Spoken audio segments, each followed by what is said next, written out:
कोयम्बटूर भारत के तमिलनाडु राज्य का एक महत्वपूर्ण शहर है जो चेन्नई के बाद तमिलनाडु राज्य का दूसरा सबसे बड़ा शहर भी है, जिसे कोवई और कोयमुथुर जैसे नामों से भी जाना जाता है। यह शहर नोयाल नदी के तट पर स्थित है और पश्चिमी घाट से घिरा हुआ है। फ्रेंड, यह शहर भारत के सबसे तेजी से विकसित हो रहे शहरों में से एक है। साथ ही यह शहर देश का प्रमुख औद्योगिक केंद्र भी है, जिसे दक्षिण भारत का मैनचेस्टर भी कहा जाता है। दोस्तों, कोयम्बटूर शहर भारत का सबसे तेजी से बढ़ते टियर 2 शहरों में से एक है, क्योंकि यह तमिलनाडु राज्य की राजधानी चेन्नई के बाद सॉफ्टवेयर निर्माण का दूसरा सबसे बड़ा उत्पादक है। साथ ही कोयम्बटूर भारत में ऑटोमोटिव घटकों के निर्माण का एक प्रमुख केंद्र भी है, जहां कार निर्माता मारुति उद्योग और टाटा मोटर्स अपने ऑटोमोटिव घटकों के 30% तक की सोर्सिंग करते हैं। इसके अलावा कोयम्बटूर को पंप सिटी के रूप में भी जाना जाता है, क्योंकि यह शहर भारत की मोटरों और पंपों की लगभग 50% आवश्यकताओं की आपूर्ति करता है। इसके अलावा यह शहर हीरे की कटिंग,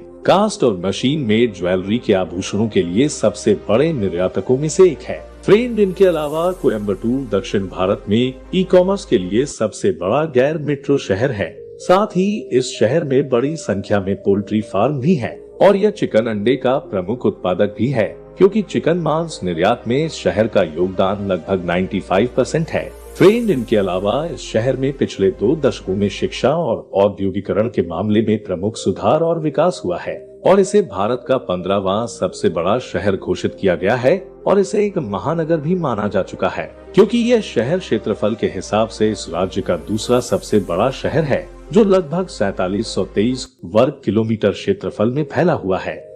और इस शहर की जनसंख्या 2011 की जनगणना के अनुसार लगभग 34 लाख है और धार्मिक जनगणना के अनुसार कोयम्बटूर में 83.31% हिंदू, 8.63% मुस्लिम, 7.53% ईसाई, 0.28% जैन, 0.05% सिख, 0.02% बौद्ध और 0.01% अन्य है। फ्रेंड, अगर बात करें इस शहर के इतिहास की, तो कोयम्बटूर जिले का इतिहास 16वीं शताब्दी से शुरू होता है, जब यहाँ पर संगम राजवंश का आधिपत्य था। इसके बाद यहाँ पर विजयनगर साम्राज्य रहा और 17वीं शताब्दी में जब विजयनगर साम्राज्य कमजोर हुआ तो मदुरै के नायक राजाओं ने अपना आधिपत्य स्थापित कर लिया। इसके बाद नायकों ने यहाँ पर पलायकरार व्यवस्था को शुरू किया, जिसके अंतर्गत कुंगू नाडु का समस्त क्षेत्र 25 पलायमों में विभाजित हो गया था और 18वीं शताब्दी में ये समस्त क्षेत्र मैसूर के राजाओं के अधीन आ गया था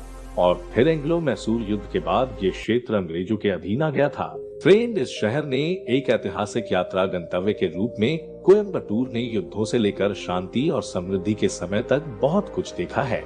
दोस्तों, अब बात करते हैं इस शहर के खूबसूरत स्थलों की, जैसे इस शहर का सबसे प्रमुख आकर्षण आदियोगी शिव है, क्योंकि इस प्रतिमा की भव्य ऊंचाई 112 फीट है। इस मूर्ति को Guinness book of world records में भी शामिल किया गया है और आंतरिक कल्याण और आत्म साक्षात्कार के विषय के चारों ओर लिपटी संभावनाओं को यहाँ दर्शाया गया है।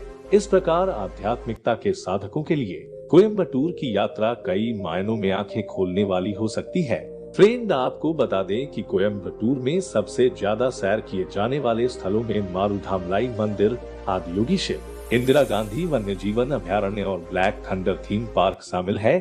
फ्रेंड, कोयम्बटूर शहर भारत के प्रमुख शहरों जैसे दिल्ली, मुंबई, कोलकाता तथा बेंगलुरु से हवाई मार्ग, सड़क मार्ग और रेल मार्ग द्वारा भली भांति जुड़ा हुआ है। फ्रेंड, वीडियो अच्छी लगी हो तो वीडियो को लाइक शेयर जरूर करें।